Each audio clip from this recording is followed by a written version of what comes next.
কি হে ভাই, তুমি তো ফুলের রানী, তুমি কাঁদছো কেন? তোমায় তো কত লোক পছন্দ করে, আমাদের মতো তো না। ফুলের রানী না ছাই, আমার মতো আছাড় কোনোদিন খেয়েছো?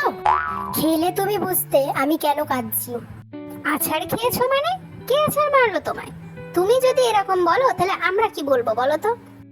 এই তো আগের দিনেরই কথা, একটা ছেলে আমাকে হাতে নিয়ে দৌড়াতে দৌড়াতে একটা মেয়ের কাছে গেল। তাকে দিতেই সে এমন আছাড় মারলো, আরেকটু হলে আমার পাটাই ভেঙে যেত। কি বলছো কি ভাই? তোমার যদি এমন অবস্থা হয় তাহলে আমাদের কি হবে? এ তো ভীষণ চিন্তার বিষয়।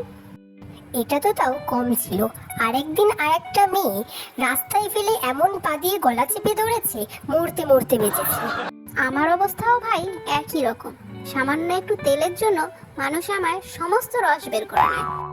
জানো তো, আগের দিনই একটা বিয়ে বাড়ি গেছিলাম, আমি তো খুব মজা পাচ্ছিলাম, কিন্তু হঠাৎ দেখি আমার মধ্যে পিন ফোটাতে শুরু করলো।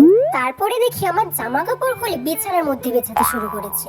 জানো ভাই, এটা তো আমার একার দুঃখ না, বিয়ে বাড়ি এলেই আমার উপরও সকলে মিলে অত্যাচার শুরু করে দেয়। এবার আমি ঠিক করেছি কাটা উৎপাদন বাড়িয়ে দেব, কিভাবে মানুষ আমার গায়ে হাত দেয় তাই দেখবো।